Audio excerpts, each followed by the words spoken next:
Hello and welcome back to El Partido, yet another Spanish football podcast. I'm Nick Bell and it's just me tonight.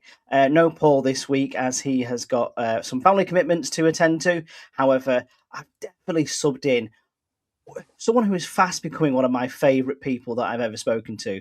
It is a brilliant chap from Madrid. He is the author of the book Spanish Liverpool, all about Rafa Benitez and his time in Liverpool Football Club back in the early 2000s. I'm delighted to introduce Sergio Andres Media. How are you? Welcome to El Partido. Hello, Nick. Nice. Many thanks for the invitation. It's a pleasure to be here with you guys. It's a really pleasure. And I'm eager to talk a lot about football, Liverpool, memories, shirts, whatever, Yeah. I was just going to say, we've just spent a good period of time talking about Real Madrid, Liverpool, football shirts, Raúl and Fernando Morientes as well, which was a delight for me to see how much love you have for Fernando Morientes as well. Possibly his biggest fan, even bigger than me, I would definitely proclaim. I think, Nick, we are the two main fans of Fernando Morientes, both in Spain and in England. He deserves, for sure, he deserves it. Such a nice guy. He absolutely does. Yeah, definitely. And I'm sure we'll come on to talk about him again very, very shortly, because in this episode, we're going to be talking about Spanish Liverpool. So as the title will suggest, we're going to be talking about, Rafa Benitez and his time there, but also the influences of Spanish football on Liverpool Football Club during the early 2000s. And just to maybe set the scene a little bit, Sergio, as far as Rafa Benitez is concerned, he's currently, in Spain in 2004. He's just won, 2 La Liga titles within 3 seasons. He's won a UEFA Cup. He's hot property, isn't he, in terms of, Spanish football managers. So one would think maybe the likes of Real Madrid or other massive Spanish clubs at the time would be interested in taking him. But it's the appeal and the project at Liverpool to replace Gerard Houllier, who was quite a popular manager, to basically face a new challenge in the northwest of England, didn't he, by joining Liverpool after all that success? Yeah, Benitez here was really important in those years, winning 2 La Liga titles and one with a cap. Just think of in those years, the giants, Barcelona and Real Madrid, the Galacticos era, and Valencia with a roster with players such as Baraja, Aymar, and Fete, such a Cañizares for sure. They won 2 La Liga titles and one with a cap. And Benitez proves that he is worthy and he's such a pioneer with his tactics, with his style of training sessions, for instance, and he doesn't have the name of others in those years, as for instance Luis Van Gaal or Capello, or Hiddink. So here he was famous, but not that famous. And although he's from Madrid, he was working at Ciudad Deportiva, the current Fabrica, when the lads, the kids start in order to become, hopefully in the future, to get the first team. He was here for 3 seasons and he was one of the assistants of Vicente del Bosque, the former Spanish national coach. And he was in several teams, Extremadura, and he got the promotion to the first division, Tenerife, Valladolid. And later, when he Osasuna also for several days, his time at El Sadar, Osasuna Stadium was a bit difficult for him. Anyway, later, once he got the players he wanted and he could demonstrate his ability and his level, with those 2 La Liga titles and with a cap, he demonstrated that he was a future bet for some team, not in Spain, but maybe abroad. But Yeah. in those years, Benitez didn't sound for other bigger teams like Barcelona or Madrid, but it sound for Liverpool and other teams abroad, And for him was not a risk to go to Liverpool, but a bet, because it was another culture for sure, another language, another weather. Valencia. More or less, it's sunny. It's another different food for sure. So for him, was although that Liverpool always has been one of the biggest, most important teams in England. In those years with Gerard Houllier, maybe that Liverpool had lost a bit its identity. Yeah. Gerard Houllier was in charge for 6 seasons in Liverpool, 6 trophies. The most successful season was the 2000-2001, the treble, the FA Cup, League Cup, and that UEFA Cup. That was that crazy final. One of them, because later we'll talk about another crazy final, unforgettable. But that team had lost a bit its identity. And remember, in those years, the teams that ruled the Premier League were Man United, Arsenal, and also Chelsea. And Liverpool was over there, but it lacked a bit of a sense, identity. All the people, supporters, were so appreciated, and they they love Houllier. That's it's clear.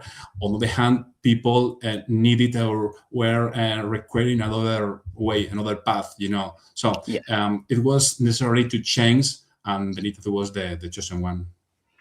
Yeah, because I think when we look at what he inherited from Houllier, it wasn't, like you say, a bad side. It was a side that was at the end of its cycle, and obviously Gerard Houllier had some health problems as well, which I think why he maybe wanted to take a step back.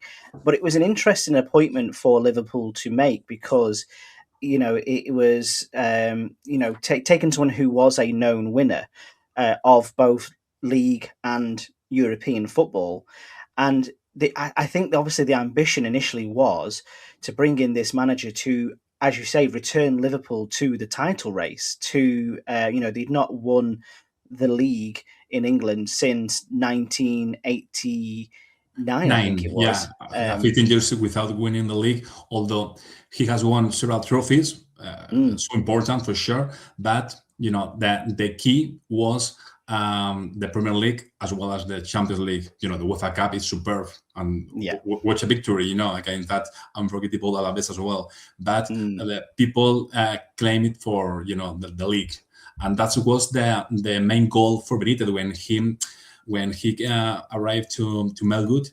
He told me when I interviewed him, that the people told you have 3 years in order to build a team able to compete both in England and in Europe, just in 3 years' time. So it was, he knew that it was such a challenge.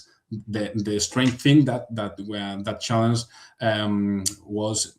seemed to be easier because, if you later with that Champions League final in Istanbul, that stuff, everything changed. But the views and was in 3 years' time, try to compete against the other giants of the Premier League, Man United, Chelsea, and Arsenal. So it was quite a challenge for him, quite difficult, but also because both Houllier and Rafa were quite different from each other. I haven't talked to Houllier. I have read a lot of him, and people love him. And but sometimes people were not tired of him, but he received a lot of critics when he signed a lot of Frenchmen for the team, And Rafa, by the way, didn't want to do the same. And in some sense, he did it with a lot of Spaniards,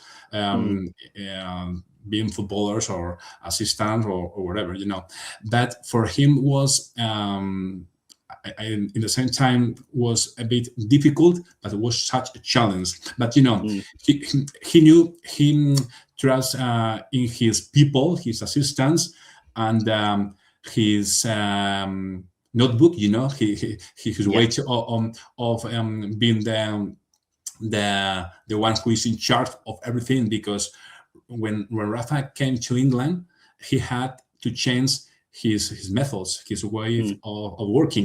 He had been here just a coach for a lot of years, and suddenly when he went to UK to Liverpool, he realized that his work was a manager rather than a coach. So Yeah. he had to be in control of a lot of stuff, not just the football itself, but the reserve team, the signings, the the even the tours, the precision. Sometimes here in Spain we are, or they were, used to delegate those tasks in other people, but Yeah. here in England he had to be the one who did it. So he had to change all the things, and it was not easy at the beginning, but I think he managed quite good. Yeah, definitely, and I think that's an interesting point as well, because we'd mentioned before that once he had a chance to build a team in his identity and be able to apply his tactics, it worked. Where in other cases where that necessarily wasn't happening, it didn't necessarily work. So I think it was good that he managed to get that overall control at Liverpool, and he exercised it really, really well, especially in terms of recruitment. Now, at this moment in time, nowadays we take for granted how many Spanish stars there are playing in the Premier League, for the national team, but also just Spaniards who come to play in England, just in general, who might one day end up in the national side. Back when Rafa Benitez was manager, I think there'd only been two previous Spanish players playing in the Premier League. I think Ferrer was one for Chelsea in Ferrer, 1998, yeah, and Ferrer, the Reyes, Reyes, yeah, Fabregas, and yeah, yeah, also Marcelino did it as well, and also Almunia, but just a mm, few, just a few. yeah, yeah, But Rafa was a pioneer because he opened the door to the rest, not just footballers, but also managers. Right now, it's mm, common to see Guardiola, Arteta, yeah, Emery, and yeah. some years ago, Quique Iriola Flores. as well. Yeah, Yeah, yeah, Quique a, Flores. a lot of them. But he was the first one, not just in Liverpool for sure, but also in England. So Mm, we consider him as a pioneer because he was the one. Maybe Nick was because of the weather, the culture, the language.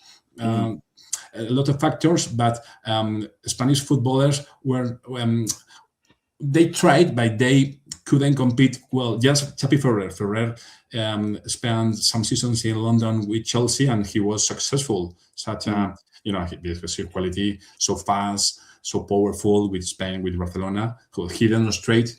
He doesn't demonstrate nothing new. It was Xabi yeah. Ferrer, one of the best fullbacks I've ever seen. And later when Fabregas went there, the same, so young, but he was the youngest keeper in the national team. With Reyes, the Mm, same. At the beginning was a bit tough for him, but later he demonstrated his ability. Although he lost a bit consistency, but Reyes, that rest in peace as well. mm, And was such a shame. I yeah, remember yeah, yeah.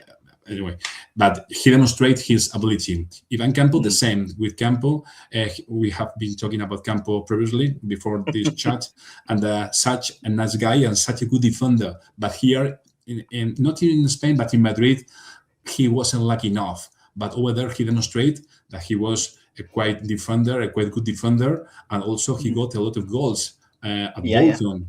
I remember he was wearing the number 8. That yeah, for a yeah. defender is that number. We are lovers of the football. The nostalgia of the numbers on the shirts, full shirts. It's not normal that a central defender wears the number 8. So he did, and so successfully. Anyway, all Yes. this stuff is in order to recall that in those years, 20 years ago, 25 years ago, it was no easy and common for the Spanish players to went to England, and in order to succeed at least. And once Rafa did it with all his assistants, and not every one of those players he signed for Liverpool did it, but most of them were successful, and they wrote one page of the history of Liverpool so successful. Yeah, definitely. And I think when we look at the first signings he made for Liverpool from Spanish football, you can see that it's not. Again, the approach of saying, "Oh well, we need to go and spend lots of money trying to prize, say, like Raúl from Real Madrid or a Puyol from Barcelona." It's taking his experience of La Liga, very similar to what he did with the Valencia, and saying, I need that kind of player to do this kind of job. And when he signs Xabi Alonso and Luis Garcia, who obviously Xabi Alonso had a great stint with Real Sociedad coming through the Cantera Exactly, at yeah. La Real, a player that was also moulded by John Toshak, which I always think is a key factor in him moving It to is. Liverpool as well. It is. It is. And Luis Garcia as well, who was at Atletico Madrid at the time, Yeah. and he moved there too. And I think these are just two instances where Rafa Benitez, in his very early days, was already thinking about football differently, which a lot of other English clubs would catch up to, if that makes sense, in terms of their scouting, their recruitment, and the kind of players they were looking for. Yeah, he was different, as you have told. In Valencia, were the same, and it's interesting and curious. The first signing of that Liverpool, not that Liverpool of Benitez. The first signing of that season was Djibril Cissé, the French striker, but it was the last signing of Julier. So it was the first for the Liverpool, but not the first of Benitez. Such a superstar in France. He scored a lot of the goals, so he was in those years the most expensive signing of Liverpool. But the first signing of Benitez was Josemi. Josemi from Malaga. A team you like a lot. And he was a regular in that Malaga, but Josemi didn't have the name. A lot of people didn't know about him. He was a regular with Joaquin Peiro at Malaga. He won the Intertoto Cup. He was in the plans of former Spanish national team boss Luis Aragonés. So he was quite successful in Spain, but for the media or for the supporters, he was an unknown player. With Núñez was more or less the same. Núñez was in the Real Madrid team, the Galacticos. Such a nice guy. If he played at Real Madrid, that means that he was a good footballer.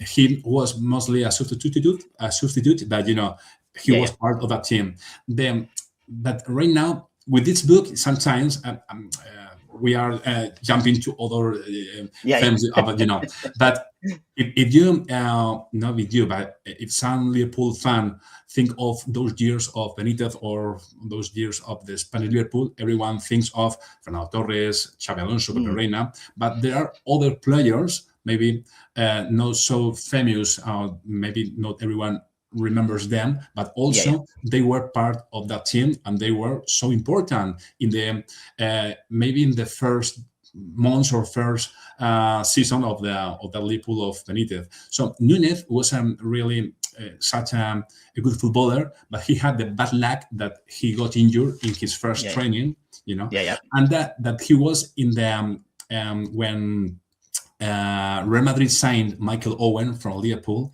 in order to no, it was not an exchange, but in order to compensate the price, Madrid put that player, Núñez. So people, supporters from Liverpool thought, okay, we don't have anymore Michael Owen, he went to Madrid.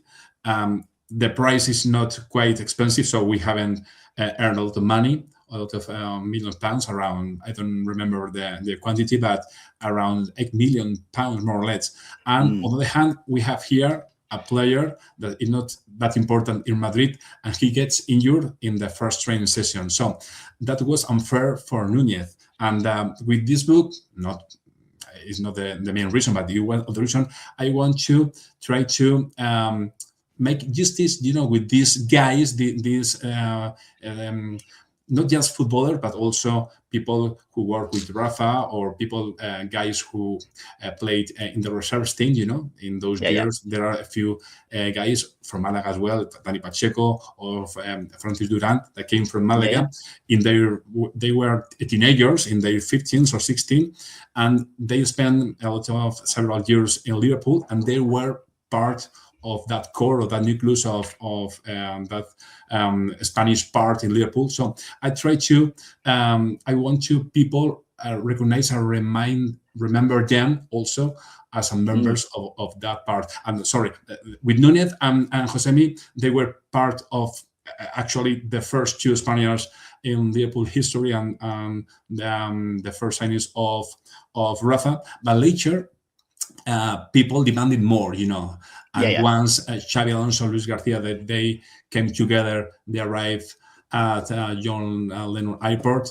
It was like a master stroke, Uh, yeah, yeah, in the first game, they demonstrate their ability, their passing accuracy. They were maybe they also talk English, that it was quite important, yeah, yeah, But people love them from moment one. Both Xavi and Luis Garcia, they came from Real Sociedad and Atletico Madrid, and Luis Garcia had previously played for Barcelona. So they demonstrate that they were such a good footballers. They were lucky, and people love them from moment one. Yeah. yeah. And I think the best thing about those kind of players, and what attributed to them, is not only them being great fits for Rafa Benitez's side, but the way that those Spanish players elevated the rest of the Liverpool team, and you were starting to get better performances out of what had been quite a team based on not mediocre players. That would be harsh, but players who weren't necessarily troubling the likes of Manchester United or Arsenal. Obviously, you've got a very young Steven Gerrard in the midfield, and his relationship with Xabi Alonso was without a doubt one of the best midfield partnerships I think this planet has ever I think seen. so. Yeah. Um, and even up front with Luis Garcia, we spoke about Gibril Cisse, but we also, can mention players like Florent Cinema Pongol. Milan Barros. Yeah, exactly. And uh, Luis Garcia added a different dimension to what it means to be a striker in the Premier League at the time. I'm not saying he's had the impact, say, like a Thierry Henry has had, Yeah. but he kind of had that method to football where he was a lot more direct. He did like to drift wide, and Liverpool hadn't really had that before. They'd had years of Michael Owen and Ian Rush and many other really talismanic strikers, but who were first and foremost centre forwards. They stuck to the centre of the pitch and they operated in the middle of the park. Whereas now you've got these influences from out wide. You've got players who are playing football out from the back, even in those days, and controlling possession, which was quite unusual in the Premier League at the time. Even with managers like Arsene Wenger and Sir Alex Ferguson knocking around. Yeah, I agree with you. Luis Garcia demonstrate personality.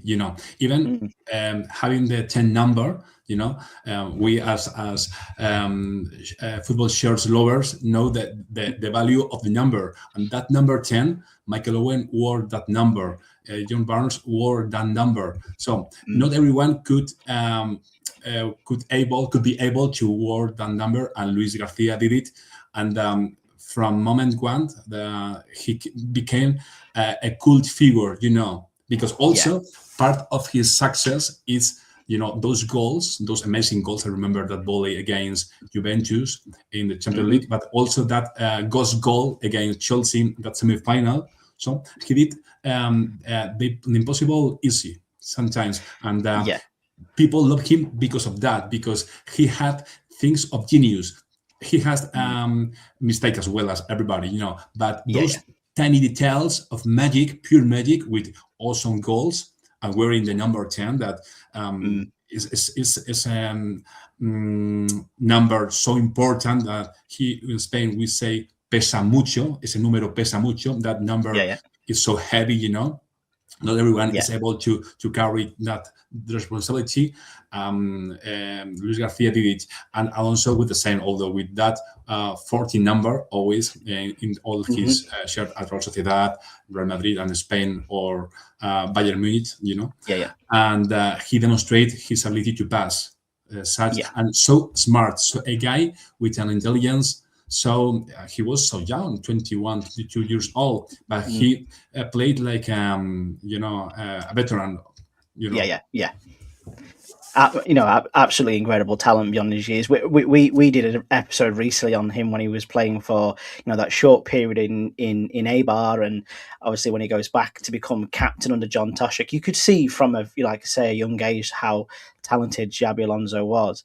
And I think the ultimate compliment for Luis Garcia as well, and for any player who goes on to play for Liverpool, if they still sing a bespoke or a unique song sang about you on the cop, even today, with all the stars we've got, and it's the Luis Garcia drinks sarsaparilla, came from Barca, things like that. It's a sign of how much admiration they have for him, Duntian, and that ghost goal, which I think is a great opportunity for us to talk about. Obviously the greatest achievement of Rafa Benitez at his time as Liverpool manager. That ghost goal in the semi-final against Chelsea that books them the final in Istanbul against AC Milan. Yeah. When you would have thought, when Rafa Benitez took over Liverpool, and as you mentioned before, the sort of like that 3-year span that you had to build a team that could challenge. I imagine they wanted it to be for the Premier League, but that was always going to be a difficult ask with Manchester United, Chelsea, Arsenal. But the pedigree of Liverpool will always and always has been European football, and he just had it absolutely right for managing those midweek games, tough trips to Italy, Spain, continental Europe. There was just a magic about Rafa Benitez and European football, wasn't there? Yeah, but in England, here the team was suffering, and as you have just told it, Rafa's mission was try to improve the players. He knew it that the team, although it was quite a remarkable team with players in his peak, like Gerrard. Although Gerrard was young, he was the best so far in that team.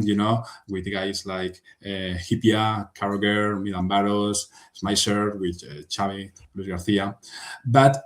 That team couldn't compete with other teams as United or Chelsea mainly because of the budget, because it didn't have enough money in order to buy new signings. And with that team, he built trustworthy team, so reliable. And it was curious, but that Liverpool compete much better in Europe rather than in the Premier League, In 90 minutes, he could prepare a match so I don't know how to explain, or maybe in 2 legs, 180 minutes.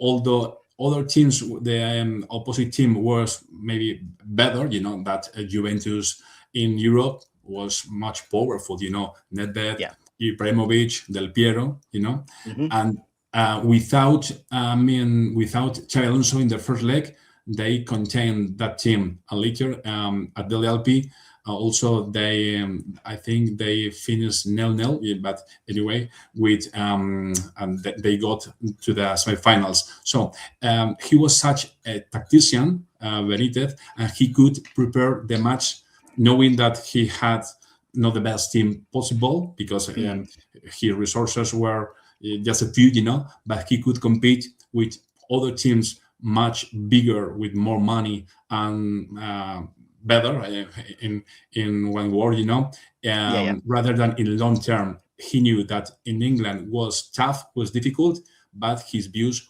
were in Europe. But that season was quite tough in the beginnings. He received a lot of critics, in the FA Cup. His team is eliminated in not the first round, the third round, but when the first match when Liverpool played against, I think, Barley, I think so, maybe I'm not wrong.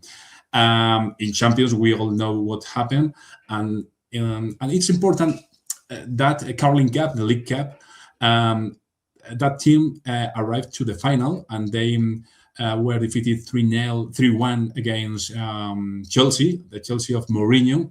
By the way, Núñez scored the goal in the extra time, But with that final, although that Chelsea was the winner, Rafa Benitez demonstrate that his tactics, his tactics of his way were right. He wanted to arrive to one destiny, and in spite of all these problems, the injuries, like Cisse, that later we'll talk that once he says injured, Rafa needed another number 9, and the chosen one was our Fernando Morientes, because it's part of the story. It's because Michael Owen moved to Madrid, so Real Madrid had 4 strikers: Raúl, Ronaldo Nazario, the original Ronaldo, Fernando Morientes and Owen. 4 strikers for 3 positions. Morientes was the top scorer at Monaco the previous season, so he wanted and he deserved more minutes. And was one of another signing off of another Spanish player. But it was such a shame in those years, Nick, maybe you remember, if one player had previously played with another club in the Champions, he couldn't compete with other club. And it was a shame. I remember Morientes scored twice against Wisla Cracovia in the previous stage of Champions League. He scored twice, and he couldn't play with Liverpool in the Champions. So he just played in the FA Cup and the League Cup and in the Premier League. So was such a shame. Anyway, more Fernando Morientes talk always, Sergio. I can talk about this for days because you are spot on, because the European, again, similar to Rafa Benitez, European football was Fernando Morientes's. As we say, it was his bread and butter. It was his favorite tournament, and he was a scorer. He's won 2 Champions Leagues at this point. He's reached a Champions League final with Monaco, unlikely scoring against Real Madrid in the quarterfinals as well. So it is a shame that he isn't necessarily part of that miracle of Istanbul story, because he watches from the stands, doesn't he? It is because he gave that aura of champion, you know what I mean? Although he couldn't play any minute in Europe, but he was part of that team. And if you see all the pictures, he's over there with the trophy. And when I have talked to him, he considers himself a champion. So do I. He has me 4 Champions League, 3 with Real Madrid, 1 with Liverpool, although he was in the sidelines, and he was runner up with Monaco. So even 5.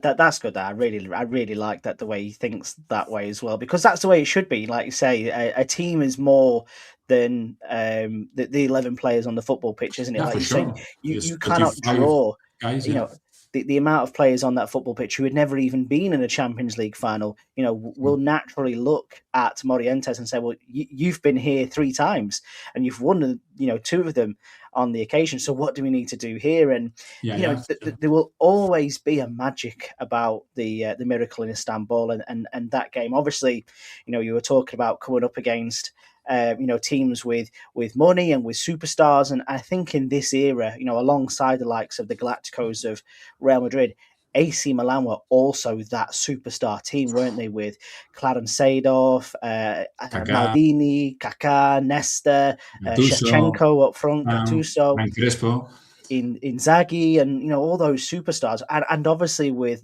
Don Carlo Ancelotti as the manager. So from the first minute, us watching at home and the people in the stadium in Istanbul, they knew what they were signing up for. It was, if this goes to a routine win, this is AC Milan's, I think it would have been their 6th Champions League trophy. It is. Game over from the beginning. Yeah, in the first minute, even the skipper, Paolo Maldini. So if you compare both teams, Kaká, Gattuso, Pirlo, Shevchenko, Inzaghi, Crespo, even Dida, with those long arms, he seems a giant. Compare it with the Liverpool team, Cara, Gerrard, but Traoré. Kewell. They all are and were important, But comparing Mm. man to man, for sure that Milan was much better. Mm. That is clear, because they not the previous year, but 2 seasons ago in 2003, they won that tournament against Juventus in penalties with Yeah, more or yeah. less the same team. So the experience was over there, and Liverpool, although was the Liverpool with all those Champions League as well. It was 21 years ago since the last final, So the Mm. experience also counts. But when the match starts and Maldini scores in the first minute, things seem to be quite difficult. Just one goal behind, but later um, Crespo scored once, not just once, but twice. Mm. 30 minutes of game, and is Kewell injured. So now Schmeichel came in, and Liverpool is losing 3-0. 3-0. When I interviewed for the book Josemi and Nunez, they told me we all, they were part of the team, but most of the guys thought, oh my God, we are going to lose 5, 6, 7-0. Yeah, yeah. They are going to destroy us. So, and suddenly, in those 6 unforgettable minutes, with that key, we have with that tactical change of Haman, when Yeah, yeah. the German guy entered the pitch, I don't mean that he changed everything, but that was key for the match. And Yeah. also, Benitez, he's so Mm. pragmatic with a lot of calm. He made the players to believe the unbelievable, that it was possible. He Mm. said to them, we have still 45 minutes. If we score soon, we have a chance. It was difficult for sure, 3-0, but 3-1, maybe it's possible. Why not? Let's try. Yeah. And it is. I think that's exactly the part, and you touched on it before, where Benitez is fantastic at looking at 90 minutes, 45 minutes. And I think, like you say, when he came in at half time and he both, emotionally and tactically changed the game, and essentially, you couldn't see two halves of football which were different. You could easily have been watching two different games, compared to the first half Yeah, and the second half. yeah. And in that second half, where if I remember rightly, it was I can never quite get the order right, but I think it was Smeetser who scored the first goal from distance. Yeah. You then got the glancing header from Gerrard, No, and then you've got the penalty from Alonso, isn't it? the first one is a Gerrard, and in the 54 minute, 54, yeah. And later, when I watched that match, I have seen several times on YouTube or on the internet that match, and when the commentator, that header of Gerrard, Yeah, and yeah. the commentator says, "Hello, hello, here we go, man."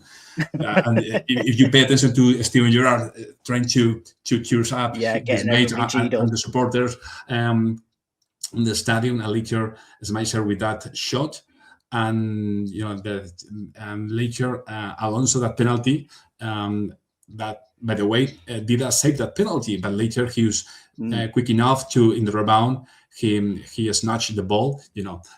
3 minutes in six. 3 goals in 6 minutes in a final in the second Mm. half was unbelievable, and maybe that was there was that was already written that Liverpool was its destiny was about to win that final, because later I remember in the extra time Jerzy Dudek made a double save with a header to Shevchenko. It was Hmm. another miracle, so you Yeah. can watch and rewatch several times, and that final is unique. It was it seems to me, I don't know in your opinion, Nick, but the best final ever. Yeah, as you guys will say in Spain, you are massive fans and believers of remontadas, and sort of in a 90-minute game, to put Yeah, the fact that they came from the impossible position of 3-0 down to drawing 3-3, playing another 30 minutes of football, and then winning on penalties against a team penalties. built of players who love scoring penalties. By the way, like Ancelotti was very proud that he could call upon any of his 11 to take penalties, and to win that. And the elation that you see as they chase after Dudek into the far corner of the stadium, and obviously Rafa Benitez has his major trophy as a Champions League winner for the first time. I suppose my question to yourself would be, Sergio. I know what the elation was here. I only live 40 minutes north of Liverpool, so there's a lot of Liverpool fans around me, and I was at school at the time, and I had a lot of friends who were just ecstatic that Liverpool had won the trophy. But in Spain, what was the view of Rafa Benitez back in Spain at this time? Was this like, wow, we've got a new superstar manager on the scene, or is it were they thinking, oh, it's just Rafa Benitez doing Rafa Benitez things? Yeah, there are two views different of Benitez.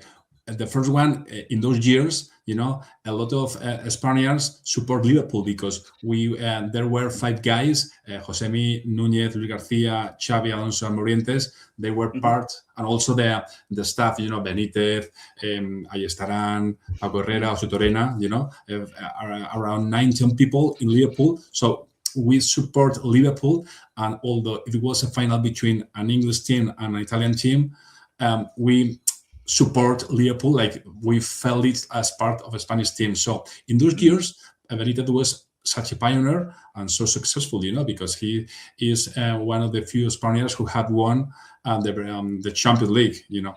It was the third Spaniard who, as a manager, who was a coach, who won the Champions League. That was in those years. But later, when he came back here, for instance, to Madrid in 10 years ago, in 2016, people have been a bit unfair with him because it seems that we don't have memory. We don't recognize his time in England, or not just in England, Nick, in Italy with Napoli. He was so successful. Yeah. And later he went to China, to England again. Right now he's in Greece. So here we don't, most Spaniard supporters or journalists don't recognize, or they are unfair from a point of view with Rafa Benitez. And you just have to pay attention on the things he did. Not just his first season in charge with Liverpool, that was for sure the most successful, but also because he, as I told you before, he opened the door to the rest of these managers. Right now, we used to see always Arteta, Pep Guardiola, Unai Emery, and some years ago Juan de Ramos, Quique Flores, Xavi Gracia, Lopetegui. But he was the first one who did it so successful. So he opened the door for coaches and footballers, and we don't here right now nowadays, we don't appreciate it. I think he deserved it. So in those years, everybody, Rafa, such a nice coach. Maybe in the future he can come back to Spain, to Madrid, blah blah. But right now, people are, from a point of view, people are unfair with Rafa Benitez's legacy. Yeah, and I'd say that's the same opinion a lot of people have in England as well. When your team gets linked to Rafa Benitez, they tend to think of the Rafa Benitez of Newcastle, of Everton, of being the caretaker manager of Chelsea. Even though he won a trophy as caretaker manager of Chelsea, they don't seem to think of the manager that won 2 La Ligas, the UEFA Cup, a Champions League, and took them to another Champions League final as well. And I think this must be where, especially in terms of credit, Rafa Benitez has the most in the bank, because after this success, he's now, written in Liverpool legend, as many managers and players who win the Champions League are. It was their 5th Champions League as well, which is very symbolic from that perspective. And he gets backed, he gets the super signings and the credit that he deserves. And one of the first players he goes and brings in, I think it was in 2006, was Fernando Torres, who is undoubtedly at the time one of the biggest world talents. He is a star on the stage for Atletico Madrid, and he has a queue of people queuing to sign him, whether it's Chelsea, whether it's Juventus, AC Milan, all sorts of people. and he chooses Liverpool because he wants to go to work with Rafa Benitez, to work, play alongside his compatriots in the Premier Yeah. League as a good build. I don't know if you ever would have seen this advert by Adidas at the time, but it basically showed that Liverpool had turned into a mini España. So, like, instead of having takeaway shops, you had like tapas shops, and there was next to the motorway they had like the silhouette of a bull and a giant Spain flag flying, and it was because Fernando Torres had signed for Liverpool. It was like, this is now Spain. Liverpool is Spain, which I think Yeah. is just perfect symbolism for the Rafa Benitez era, isn't it? Yeah, once he was successful, another players followed. Reina was the next one in 2005-06, and he was in that final, the second trophy of Rafa, winning the final against West Ham in Cardiff. The FA Cup final, and Reina saved 3 penalties. And it was such a very huge and important bet. Because signing a new goalkeeper. Once Sergio Andres has been the hero of Istanbul, not everyone wanted to have another goalkeeper, but Reina, with his personality, he won the confidence of everyone's supporters and teammates, even the Sergio Andres himself. And the next year, Arbeloa, the current Real Madrid coach, joins Liverpool, and in the pre-season 2007-2008, the main top scorer, Fernando Torres, because once the new the Americans owners, Gillis, I remember the name of this guy. Oh, Hicks and Gillett, yeah. Hicks and Gillette, yeah. Yeah, it seemed that if the money is, the budget is increasing, in order to sign new players, and the first option, the plan A for Benitez, if he wanted to build, a powerful team in order to challenge the contenders, Chelsea, Arsenal, or Man United, he needed a number 9, because Fisa didn't work out, Morientes didn't. I mean, they work out, but not as Rafa wanted. Ray Fowler came, Peter Crouch, but. Milan Barrios left in the first season, so they were looking for a real number 9, a well-talented, with more or less who secure around 20-25 goals per season.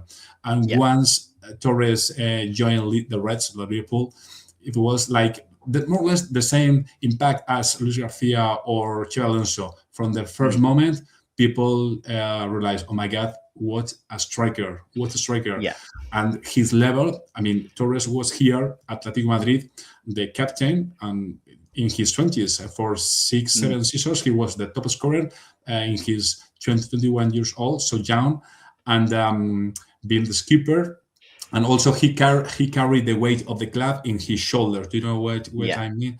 But he wanted to grow up as a footballer. And in that Atletico Madrid, not in this right now, Atletico is one of the giants of Spain, But in those years, Atletico was struggling, and Torres, in his 22, 23 years old, needed to grow up. And with Rafa, confidence and support, and with all the compatriots, Xabi, Pepe Reina, Arbeloa, he could so. And once he arrived to Merseyside, things changed a lot. And that first season of El Niño, Fernando Torres, was awesome. Since his first match against Chelsea, and that he scored a super goal, he demonstrated that he was going to be one of the best strikers in those years, and he did for sure.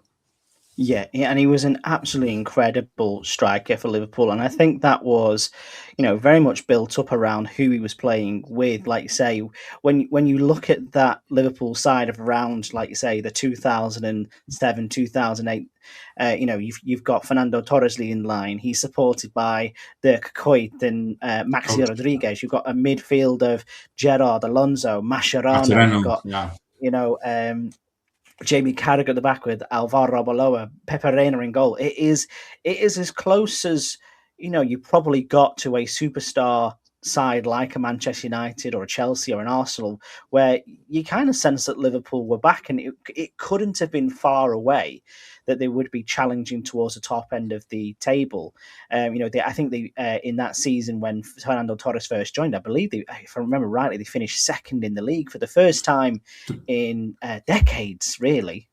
Yeah, and when Torres in that season, I'm just talking about memory, but in that season 2007-2008, I think the team was third. But in the next season was the best ever in those years of Liverpool with Benitez.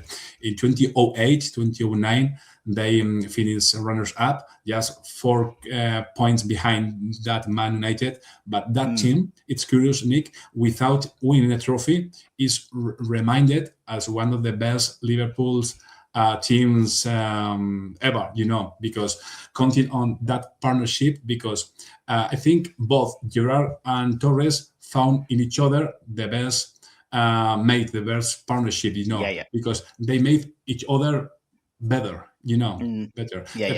Torres here in Spain with David Villa made a great partnership, both strikers, but with Gerrard, although Gerrard wasn't a striker, but, it was a, here we say, futbolista total.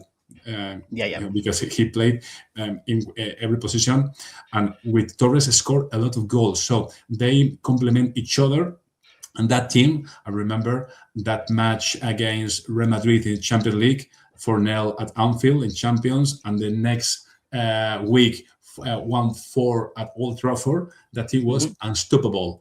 And they were quite near to win the Premier League. The only thing was that Man United was also so powerful with the likes of Ryan Giggs, Rooney, Cristiano Ronaldo, Ferdinand. But that team, at least for me, deserved that Premier League title. And although they didn't win, people think of this team quite fondly, that they deserve it. They didn't win, but everyone remembers that team, and that is because of the impact of mainly, those players, but above all them, both Gerrard and Fernando Torres. And it's also not to take away, because if I'm right in saying that was the 2007-2008 season, wasn't it? They also reached the Champions League final again, didn't they, against AC Milan? So if you take that in context and say, as an achievement for a manager to not only run a Sir Alex Ferguson Manchester United to within 4 points of a title, to also reach a Champions League final for the second time in 3 years. Ultimately, they lost against AC Milan in that final. But again, you look at that and you go, that is sort of like peak Rafa Benitez Liverpool. The squad is brilliant. The manager's getting the best out, and they are so close to achieving the great success that they've been seeking for nearly 20 years.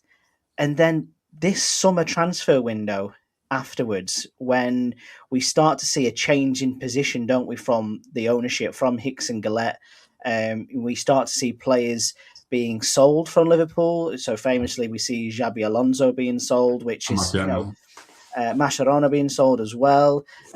Combine that with the injury to Fernando Torres, it all seems to kind of go wrong at the same time, and a lot of people put that fault, probably wrongly, at Rafa Benitez for saying, oh, well, he lost a dressing room, or he lost his way, or it had gone stale. That wasn't the case at all, was it? This was factors around Benitez that were affecting the job he could do. And ultimately, it cost him his job in the end, didn't it? Yeah, but it was curious because the season before, he had renewed his contract. He had contract till 2014. And, the American owners promised more money, and Rafa thought that money was available to sign new players, even with Mascherano and Alonso gone, and the guys who came, Aquilani, for instance, he wasn't lucky enough, and he came injured, and he wasn't Alonso. That was the anchor man, the key in that team, So Rafa told me that in that season, his last season, 2009-10, the Liverpool just count on 17 million of pounds, just 17. So compared with Chelsea and Man United, they have more or less a budget of 100 more or less. Yeah, Yeah. but with that amount of money, you couldn't compete. Even if you maybe your these players are not the best, and you have a lot of injuries, mainly of Torres. That Torres, it is curious, but Torres had two surgeries in the season, and anyway, and he finished with 22 goals overall, so quite a great number. But he lost a lot of matches because he was injured, with two surgeries in order to be fit for the World Cup, and he won, by the way. But with those results, without the support of the backing of the owners, with some critics, not all the supporters, because most supporters help him and were with defend Rafa, but there were another critics that they thought that Rafa and the Liverpool had lost that sense, that flair of the first years. The team was different, but mainly because they didn't have those players, So with all these reasons, Rafa, although his contract was over there, and a lot of people thought that the project of Rafa Benitez was going to be long enough, like the case of Wenger with the Arsenal team, 15 years in a row, more or less, or Ferguson at United. For everybody, it was such a surprise when he decided to leave. Yeah, because it's not something that I'm sure many people will be aware of this already, but Rafa Benitez isn't afraid of boards or ownerships or anything like that. The reason why he ended up at Liverpool is because he decided to walk away from Valencia because of broken promises, which is what we had when he gets to his end of his term with Liverpool as well. And looking back in hindsight, we do witness a dismantling of the Benitez side, because shortly after, before he's relieved of his duties, they lose Xabi Alonso, Mascherano, they're not replaced, as you've mentioned. He gets fired, they bring in Kenny Dalglish, and then shortly after that, they're selling Fernando Torres for Chelsea for 50 million, which is obviously a massive amount of money for a striker. But ultimately, at the time, I thought Fernando Torres would be a Liverpool player, until the end of his career, or we would go back to Atletico. I never once saw him moving to a direct rival in the Premier League, even for the money he went for. But again, they managed to replace him with Luis Suarez, admittedly, but the other striker they bring in was Andy Carroll, who didn't work out at all. Andy Carroll, so you can see that the off the field issues were really starting to take a grip, and it was only until a time when Jurgen Klopp came in that Liverpool, and new ownership as well with the Fenway Sports Group, actually possibly recovered from where they were at a peak, Champions League final and finishing second in the league, to finishing outside of the Champions League spots. No European football, I think, for 2 seasons in a row. It was chalk and cheese, and I think in hindsight, people will look fondly back at Rafa Benitez and say, well, actually, it wasn't him reaching the end of his cycle. It was him, it was the board who let him down in the end, and that's the way it's got to be remembered, hasn't it? Yeah, and I think he wanted to leave, and his assistants, they wanted to stay in Liverpool because the project was for a long years, But suddenly, when he decided to leave, it was because the promise the American owners did were quite different than the reality, And he decided to leave, but he was in love with the city. He keeps living. I mean, not right now because he's working in Greece, but his family is over there. So he was so happy in Liverpool. People remember his years with his legacy, with love. Everyone, not everyone, but even the Evertonians respect and love Benitez. But he left. It wasn't his intention because he wanted to keep working at Merseyside and in Liverpool, but maybe he didn't have another option because he's so adamant and and I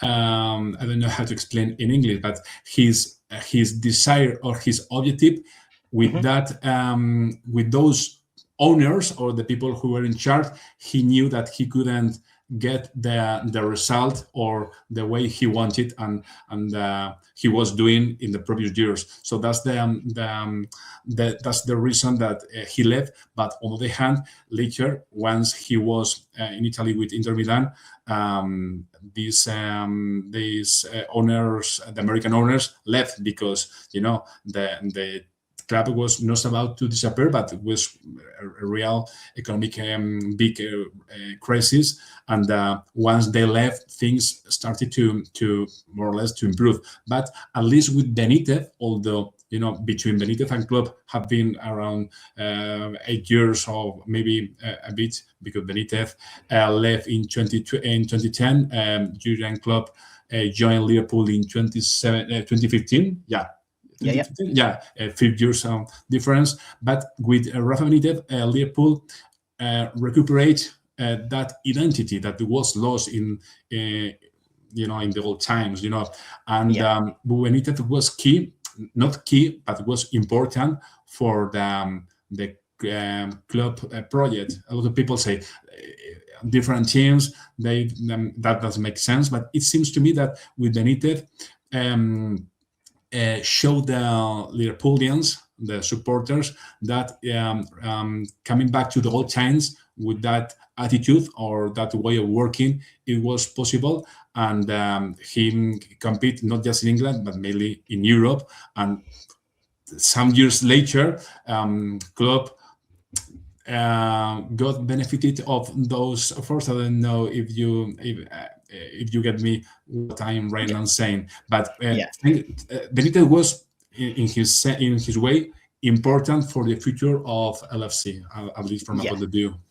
Yeah, he was like the green shoots of recovery started with Benitez, and then it was the platform that Rodgers and Jurgen Klopp and obviously more recently Arne Slot would go on. And then ironically, the rumour already is for this summer that Xabi Alonso is pretty much all but signed to become the manager of Liverpool in the summer transfer window. So again, it'll be a beautiful bit of symbolism and football going round in a circle if he was to become the manager replacing Arne Slot in the summer as well. So it's been an absolutely brilliant episode talking to you, Sergio. Obviously, your book, Spanish Liverpool, is available in Spanish. I know you can buy it in the UK as well in Spanish on Amazon. So I would definitely implore you to go and do that if you're listening and check this out. Hopefully one day it might be available in English. We will wait and see with bated breath. Fingers crossed, maybe in the future. Who knows? It's in... We can dream, can't we, Sergio? We can dream, and sometimes dreams happen. Just think of Istanbul. Yeah, absolutely. And yes, and if people want to find you, Sergio, to follow you and your story, can we find you on social media anywhere? Do we have a certain name to look for? I am on X and on Instagram, and it's Sergio Andres, my name and my surname. And if you I don't know how to say right now because my nickname is a bit strange, is Entre Bici y Balón, between bicycle and ball, But I am over there anyway. If they look on the internet and they type Spanish Liverpool, it's me, and they'll get to that profile on Instagram or on X, or Twitter. And we'll definitely share your handle as well to anyone who wants to follow your story, because it's obviously not just Liverpool that you're following. You've got a wonderful book about Raúl as well, being a Real Madrid fan and obviously a huge fan of the Spanish national team. So my national team, as much as my accent wouldn't lend to it, is Escocia. So we'll both be at the World Cup this summer. So I wish you the best, and I'm sure you wish us the best as well. As long as England don't win it, we'll all be happy. That's the main thing. But thank you so much. Muchas gracias, Sergio, for your company. It's been absolutely brilliant. Yeah, it has been such a pleasure, and I'm sure that we'll do another chapter, maybe talking about more Liverpool books or maybe football shirts, or maybe our idol Fernando. Why not? Maybe we could invite him for one chapter in the future. Why not? Oh, Yeah? We would absolutely Okay, love that. we'll Let's try. get that organised. We'll try. Okay, happiness, a Perfect. pleasure. Thank you very much, Nick. No Cheers. problem. And thank you to you guys at home for listening once again. Remember to go and follow us on social media at @elpartido_es. Or if you want to subscribe to Patreon for more bonus episodes and for early and ad-free content, then head over there and click subscribe as well. But for now, I'll say thank you very much and hasta luego.